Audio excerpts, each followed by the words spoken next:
Olá, me chamo Poliana Guiar e hoje estamos gravando mais um Polipapos. Vamos conversar hoje com a Adonis Silva, que é agente comunitário de saúde e vai trazer um tema também muito importante para a nossa cidade. Vamos falar de políticas públicas voltadas para a saúde municipal. Tudo bom, Adonis? Tudo bem, ótimo. Que bom receber você aqui. O Adonis, gente, também é coordenador do curso de Direito, além de exercer essa função importantíssima de agente comunitário de saúde. Me conta um pouco da sua formação, me diz um pouco me explica um pouco da sua formação. Eu atualmente sou formado em pedagogia pela Universidade Estadual do Piauí, especialista em educação, pobreza e desigualdade social pela UFP, graduado em direito, especialista em penal e processo penal pela UESP e pela Escola do Legislativo, respectivamente, né? E sou agente comunitário de saúde, professor do curso de direito e coordenador do curso de direito de uma instituição aqui em Teresina.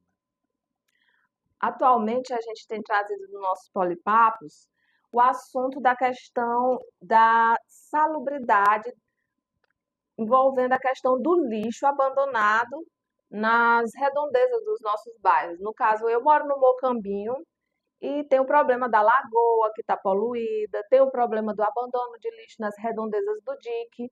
E o Adonis é morador do bairro Promorá e também trouxe uma demanda importantíssima, né? E sensível. É isso aí, Pauliana. Olha aqui, de norte a sul de Teresina, né? O Mocambinho na zona norte e o Promorá na zona sul. Então, no percurso de lá para cá, tanto o Promorá como os bairros ali do caminho, a gente tem encontrado esse mundo de lixo no meio da rua e nos espaços, né? É terrível. E a gente sabe que isso influencia muito na questão de saúde da população, principalmente onde esses entulhos são encontrados, normalmente é próximo às populações mais carentes, né, que têm menos acesso às questões de saneamento básico, que como o nome mesmo diz, Básico, né? Deveria ser básico, né? E estão por todos os lugares, né? Nos quintais, nos terrenos baldios, nos demais logradouros, nas calçadas, nas praças, em frente à UPA, em frente a estabelecimentos de saúde, nas praças, diga-se de passagem, que são espaços de esporte, de lazer, né? Que deveria ser espaço de preservação de verdes, né? Um espaço saudável, não, é onde se acumula lixo, é onde as pessoas depositam ali o seu refúgio de obras e tudo mais. pois é, ele me trouxe umas fotos que ele tirou do bairro dele e tinha resto de construção, saco de cimento. Então, assim, Adonis, você como agente de saúde, não acredita que perpassaria um programa, na necessidade de um programa que trouxesse educação ambiental voltado para a questão da saúde, porque infelizmente a gente sabe que isso envolve a questão ambiental, mas também envolve a questão de saúde pública. Sem dúvidas. Ó, é incrível, né? Uma das imagens que eu trouxe tem uma placa dizendo proibido colocar lixo e o lixo é depositado exatamente embaixo, para ver o desafio que é. Ou seja, só a placa não é suficiente. A placa, de repente, colocada ali, com a logo da prefeitura e tudo, por exemplo, pode ser dito ou entendida ali como o resultado de uma política pública, espalhar esses avisos de proibido jogar lixo, mas não é suficiente. A placa por si só não educa, ela não fala, ela não toca, ela nem sente, né? E esse descarte desenfreado de lixo, porque nós também temos que pensar que nós produzimos muito lixo, né? Muito Incrível. resíduo. Incrível como nós produzimos lixo demais. E este trabalho, estas políticas deveriam inclusive focar em outras instituições. Por exemplo, hoje eu vejo as pessoas comprando fruta já descascada e cortada dentro de um copo de plástico que depois vai virar descarte, sendo que tirar a casca da fruta e depositar ela em qualquer ambiente ali, onde, por exemplo, tem terra e tudo, é até menos prejudicial ou talvez de jeito nenhum, porque é tudo orgânico, né? Mas uma coisa é você comprar um melão descascado num copo de plástico, comer o melão descascado e jogar o copo de plástico no chão. Porque infelizmente esse material plástico ele vai passar anos para para se decompor. se decompor no meio ambiente. Mas já pensou se todo esse resíduo que a gente produz fosse levado para a cadeia de reciclagem e voltasse para o meio produtivo? Já pensou, Adonis, se a gente não precisasse eh, pegar o resíduo sólido que a gente produz? Eu moro só e eu produzo muito lixo. E eu separo o plástico, a parte orgânica, e boto na calçada a parte orgânica e a parte plástica eu coloco na coleta seletiva. Mas infelizmente não tem em Teresina uma política que traga esse conhecimento para a população, incentive esse comportamento, ou até mesmo, já pensou se fosse um sonho a gente ter coleta seletiva domiciliar? O carro, no mesmo dia que passasse o carro do lixo, passasse o carro da coleta seletiva, porque nos estados que já tem isso estabelecido, fica bem ajeitadinho, eles colocam, são 3 compartimentos, 4 compartimentos, os compartimentos separados já para colocar cada resíduo, e no outro caminhão vai o lixo orgânico. E tudo isso pode voltar, o lixo orgânico pode ir para composteiras, enfim, a gente pode reduzir o nosso número de, nossa quantidade são mais de 15 toneladas que o nosso aterro sanitário recebe por dia. E alguém que já tenha ido visitar lá vai perceber o tamanho que já está A montanha de a lixo. montanha de lixo. Aonde é que essa montanha vai parar? É uma preocupação nossa, especialmente porque ali no entorno daquela montanha de lixo tem comunidades, né? Então é algo que precisa ser contido com a mais urgência que se tiver, né? É incrível, mas isso precisa chegar de forma efetiva em todos os lugares. Olha, lá no Promorá mesmo É um tem trabalho de formiguinha. sim, lá no Promorá tem na comunidade, na Igreja Católica lá, tem um grupo chamado de Rede Solidária. Na época da pandemia, uns padres que vieram aí de Minas Gerais fundaram esse grupo para organizar a parte de caridade da igreja. E dentro dessa perspectiva da caridade, ele me chamou para trabalhar, inclusive ofereceu o meu serviço como advogado em algumas situações. E uma jovem que participa desse movimento e trabalha com essa parte ambiental, pensou nessa história da coleta seletiva de alumínio e papelão. E esse material de pilhas e baterias. Lá para que, fazendo a venda nos lugares que se compra esse tipo de material, Geraria uma renda essa que renda voltaria para o projeto. exatamente, aquisição de alimento para famílias carentes. Olha Então, assim, só. aí hoje a igreja do Promorá arrecada, tem um espaço para arrecadar. Imagina se todas as instituições conseguissem produzir esse tipo de ideia, construir, inclusive se vai buscar, Já né? pensou se o poder público bota a mão dele nisso e faz isso acontecer? Tudo depende de direcionar políticas. Políticas que realmente dê resultados e que vá dar resultado não só na paisagem, por causa você chegar lá, quem nunca visitou, você acha é uma montanha de lixo, é enorme, causa um impacto visual realmente, né?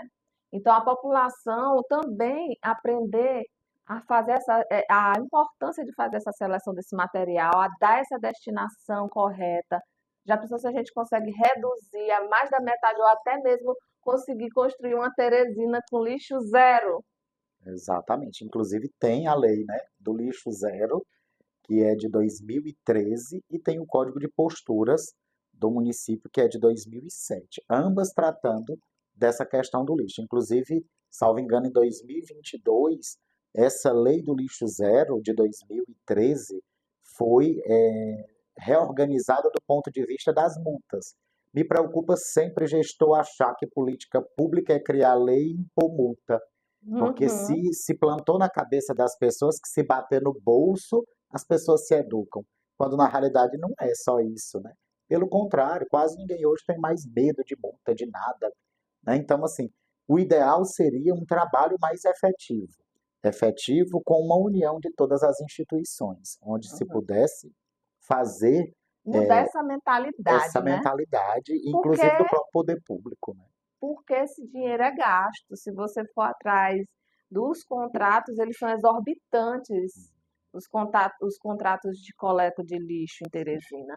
Se a gente pode destinar essa verba para construir uma montanha de lixo, por que que a gente não usa essa verba para construir mais cidadania? Porque já pensou se a gente pega o dinheiro que transforma os carroceiros, por exemplo, que agora estão sem poder trabalhar por conta da lei que proíbe eles de usar o jumento, mas eles podem ser cadastrados por cooperativas de coletores de resíduo sólido e isso transformar-se em renda para a família. Já pensou? Basta você pensar em políticas. Não é pensar em políticas públicas eficientes não é difícil. Tá aí várias leis incentivando essas mudanças e a gente está atrasado. Como você diz, a lei é de 2013, aí também o Plano Nacional de Políticas de Resíduo Sólido, ele proíbe os lixões. Esse ano, nenhuma cidade deveria mais ter lixões. Em agosto, esse mês, está vencendo o prazo que existe no plano, que já foi prorrogado. Esse prazo ele já venceu e foi prorrogado e já está vencendo novamente esse ano. E a gente sabe que a maioria das cidades do Brasil ainda tem um sistema de lixões, que diferentemente dos aterros sanitários, ele não recebe uma manta que protege o solo do chorume e da possível poluição do nosso lençol freático. Em Teresina a gente tem um aterro sanitário, mas mesmo com todo o controle, existe sempre a possibilidade de acontecer esse tipo de acidente ambiental. Então, a ideia mesmo seria efetivamente a gente construir uma cadeia de reciclagem rica, envolver a população das comunidades, como você falou, do entorno desses lugares, ou até mesmo dos lugares onde tem essa maior produção, e trazer isso em forma de renda para suas famílias, em forma de saúde, de educação. Para ver como muda, né? Enquanto, por exemplo, a lei do lixo zero pensa na multa, em tirar dinheiro de quem deposita o lixo no lugar errado, uma perspectiva de política pública mais efetiva iria era gerar renda, né? Então, política pública é algo que não é difícil de se pensar, mas dá trabalho. Dá Dá, muito trabalho. dá. E aí encontrar, por exemplo, dentro desses gabinetes, dessas salas frias, quem queira, por exemplo, pensar de forma séria Quem e queira sair da efetiva, caixinha, né? exato, dá trabalho. É difícil, as pessoas não querem mais ter trabalho. Eu só penso que seja isso. Porque tem muita gente boa, com muita ideia legal, né? Não custa. E se a gente parar para pensar, E todo mundo sai ganhando. todo mundo sai ganhando, inclusive O meio ambiente. investe em outras áreas, porque o que é que a gente pode pensar? Lá na montanha de lixo ali, no entorno do Parque da Guimarães, né? Eu já fiz trabalho lá também com a comunidade. Ali o povo queima lixo. Aí boa parte da população tem problema respiratório. Quando chove, sobe um mau cheiro horrível, tem acúmulo de ratos e baratas, e aí depois tem outras doenças infecciosas que se alastram a partir dali, né? Então, o que é que isso causa? Mais ainda, aumento e superlotação de hospitais que já não têm os insumos necessários. Aí já vai ter que dobrar gastos com saúde pública, porque não se cuida do lixo, que adoece, que tem que. Então, assim, é uma coisa É que uma vai bola de puxando a neve. outra e que precisa ter, de fato, este olhar sensível dos gestores, dos parlamentares, das instituições privadas, Privadas. inclusive, né, para que se tenha este cuidado, né? Eu me preocupo bastante. Ah, eu não sei se eu sou sonhadora, Adonis, mas eu idealizo muito. Já pensou se esses estabelecimentos que vendem aquela cerveja naquela que é verdinha, que não é retornável, Sim. para não fazer mexão, mas ela não é retornável, mas ela pode retornar para a cadeia de reciclagem. E já pensou se a gente tivesse todo o controle desses bares, desses restaurantes que tivessem essa coleta separadazinha, passasse lá e deixasse separado na calçada dele? Exato. Lá na UESP, a professora Esté Castelo Branco, quando ela fundou o Núcleo Interdisciplinar de Direitos Humanos, ela viu que tinha muito descarte de lâmpada fluorescente.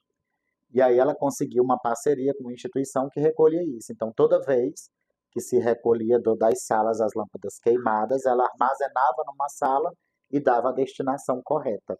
Né? Aquela lâmpada E que pilha, pilha, com bateria, baterias. é, Antigamente, do que a gente tinha a bateria do celular que era removível, tinha muito esse descarte de pilha, de bateria, dentro do lixo comum, do né? lixo comum, que é muito preocupante, porque vai lá para o lixão e essa população que você já atendeu, do Parque da Mamada, por exemplo, está ali exposta a essa grande montanha de lixo e a esses enormes problemas que vêm junto com o acúmulo de lixo. Sempre, não. É preciso que se repense. Teresina, quem faz assim um passeio rápido, vê que se tornou uma cidade suja, Esburacada. esburacada, e em alguns lugares o mau cheiro é terrível. E para nós, que somos, não é nem só porque é uma capital e tudo, mas para a nossa população. A Você é nossa da zona, comunidade merece respeito, né? você é da Zona Sul, mas você já andou aqui no nosso Parque Lagoas do Mocambino, Já Mocambino? passei assim por fora ali na avenida. Em que época? Foi já faz muitos Não, anos? foi acho que na época que inauguraram uma obra que teve lá, que ficava tudo muito Nessa época ainda bonito. tinha uma lagoa, então. Ah, pois você vai entrar lá no nosso Polipapos e vai entrar no meu Instagram e vai olhar como é que está atualmente. Por conta dessa falta de cuidado do saneamento dessas águas, está no momento coberto de um grande tapete de aguapés. Aguapés. E também tem um problema dos mosquitos, que aí mais uma vez volta para a questão Tá que a certo, gente estava falando da saúde. exatamente. Os altos índices de dengue, zika e chikungunya, né? Nós tivemos este ano, em maio deste ano, saiu aí uma nota da CESAP que faz esta análise, inclusive em todos os municípios, né? Tivemos um crescimento da quantidade de dengue notificada, das confirmadas, e até maio eles notificaram um óbito. Mas eu sempre entendo, Que como existe agente de assim. saúde, a subnotificação. Muita gente vai lá, se automedica, morre, foi outra coisa. Só não foi a dengue. E aí a gente está aí seguido por Bom Jesus, que teve 5 mortes, né? 5 mortes e mais de 71 Mas notificações. nós somos uma capital, não precisamos estar. A gente tem estrutura para resolver esses problemas. Tem. E muitas dessas estruturas, elas são só de ideias. Elas não precisam de muito gasto, de desembolsar rios de dinheiro para fazer isso, buscar investimentos e em outros países descobrir como é que faz. Não. Aqui se descobre muita coisa, se sabe como fazer. Se começar pelo básico, né, o restante eu acho que com o tempo a gente consegue. Adonis, eu acredito na parceria. Já pensou? Puxa o pessoal da Universidade Federal, da UESP, quem estuda, né, os intelectuais, para pensar uma política, desenvolver essa política em vários vieses que a gente está vendo aqui, que não se trata só de uma questão de saúde, nem só de meio ambiente, ela vai perpassando a questão social, questão de renda, né? Então, é bem além e precisa-se de uma integração real das políticas. E para fazer isso é como o Adonis falou, pensar as políticas pode ser até fácil, agora a questão é você convencer os gestores a estar realizando esse trabalho, né? Mas a lei está lá indicando, tá, todo o respaldo legal existe. A gente sabe dos benefícios que essas mudanças podem trazer. Agora a questão é realmente de mudar a mentalidade dos gestores de políticas públicas e trazer uma política que realmente faça a gestão desses resíduos sólidos que estão indo para o meio da rua, estão indo parar debaixo da placa não jogue lixo lá na frente da UPA, estão indo parar no DIC, porque aqui era uma horta enorme que tinha no dia, que depois que teve a inundação, que teve um período que houve a inundação daquela região ali, mas não chegou a inundar o bairro. Mas aí a população que fazia uso de lá para fazer as hortas parece que diminuiu e agora virou um grande lixão. Olha só, é terrível, né? Muda a paisagem, adoece o povo, né? É preocupante. A Constituição, no artigo 225, que trata já do meio ambiente, ela já diz ali, né, que é dever de todos, todos os envolvidos, todas as pessoas, né, esse cuidado para que se tenha um meio ambiente equilibrado, né? E o meio ambiente equilibrado aqui seria este, onde as pessoas pudessem. Me preocupa essa questão da variação climática, né? Aqui no sul do Piauí, que é uma região que eu frequento muito, a cidade de Uruçuí, a questão do agronegócio que tem avançado bastante, É. e mesmo sendo ali, beira de Rio Parnaíba e tudo, o calor é horrível. As casas agora estão todas climatizadas, o povo daqui a pouco climatizam até os banheiros, porque ninguém aguenta morar na beira de um rio que antes era quente, mas não era tão quente como se é hoje, né? Para além disso, lá também tem, em cima de um morro, de uma serra, que é a coisa mais linda, você vê assim de longe, a serra bem verde e tudo, quando é no fim da tarde, alguém vai lá e queima e começa aquela nuvem de fumaça queimando o Aqui lixo, no né? ao redor do meu bairro tem muito esse problema. E quem tem questões respiratórias sofre bastante. Especialmente nesse tempo que está mais seco, tem vento, né? Ontem um amigo que é capitão do Corpo de Bombeiro estava dizendo do aumento que tem tido esses A dias gente tem que, devido à seca que já está aí, né? De focos de incêndio. e a população tem que ser educada, tem que ser orientada, tem que haver, porque resolve-se vários problemas. Se focar em um problema, a gente consegue resolver vários. Se focar no lixo, se focar só na reciclagem, já resolve tantos problemas envolvendo a questão da paisagem urbana, mais higiênica, mais bonita, né? Eu tinha o costume de trazer meus colegas de outros estados e passear pela cidade e as pessoas comentaram, nossa, como a cidade é limpa. Só que agora não tem mais essa questão, né? A cidade está suja, está muito suja, e a população vem sofrendo questões de saúde relacionadas a isso. E se a gente pode resolver, por que não usar boas ideias, mudar essa mentalidade e transformar essa Teresina num lugar melhor para a gente? É isso, eu acho que começar a abrir os espaços de debate, chamar as pessoas para essas discussões e dali criar estratégias certas e sérias, não é? Assertivas. Assertivas e realizáveis, né? Não dá para Uhum. também sentar nessas rodas para fantasiar muita Não, coisa, é preciso que se tenha ali um foco e se trabalhe em cima disso. É possível fazer sim. Quando se quer, faz. Estrutura humana se tem para fazer. E eu acho que as outras, como que você já disse, né, Poliana, as parcerias vão dar aí público-privada. estas estruturas. Dá porque é interesse de todos, não Uhum. é? Qual é o patrão que não quer ali o seu funcionário saudável porque vive numa cidade mais limpa, né? Ou ele prefere estar pagando funcionário para estar de atestado porque está com dengue, com chikungunya, Com está com a chikungunya. leptospirose, Nossa, eu está passei com três problemas, meses muito ruim, né? faltei muitos E dias no tem trabalho. sequelas aí, ó, a chikungunya e a zika, ela tem umas sequelas demoradas aí para conseguir superar, né? De vez em quando você incha uma parte do corpo, né? E tudo, então tudo isso é sequela desse tipo de doença. As respiratórias, então, sobretudo neste período pós-Covid, que muita gente já ficou sequelada. Imagina nesse tempo seco, com um monte de fumaça de lixo, né? Aterrorizando Teresina, né? Então, assim, eu penso que todas as instituições têm interesse na pauta. Só precisa que aquelas instituições que têm inicialmente este poder de ação tomem este À partido, né? frente, Tomem a frente, organize, mobilizem. Exato. mobilize. Então, a gente vai encerrar hoje o nosso papo com a Doni Silva. Eu agradeço, Adonis, a sua participação, trazendo o seu ponto de vista de uma pessoa que é formada em pedagogia, né? A gente está falando aqui de campanhas, de ideias sobre campanhas de educação para a população, de ideias de trazer coisas novas, de mudar a mentalidade. E a educação, eu acho que ela é a chave para tudo isso que a gente está trazendo aqui hoje. Muito obrigada, Adonis. Eu que agradeço a oportunidade de poder partilhar desses poucos conhecimentos, tanto da área da educação como do direito, né, da minha experiência de militante de direitos humanos e de trabalho como agente de saúde, né, e dizer que estou à disposição para compor essas rodas de conversa e de debate para que a gente possa construir uma Teresina melhor, porque é o lugar onde, por exemplo, eu nasci e escolhi para viver, né? Então é necessário que eu e é onde minha família mora e nasceu também, onde a gente quer continuar a nossa vida. Então, um ambiente cada vez melhor para isso é importante para todos nós. Então, eu agradeço demais a oportunidade e estou à disposição sempre. Fiquem de olho no próximo Polipapos. Até mais!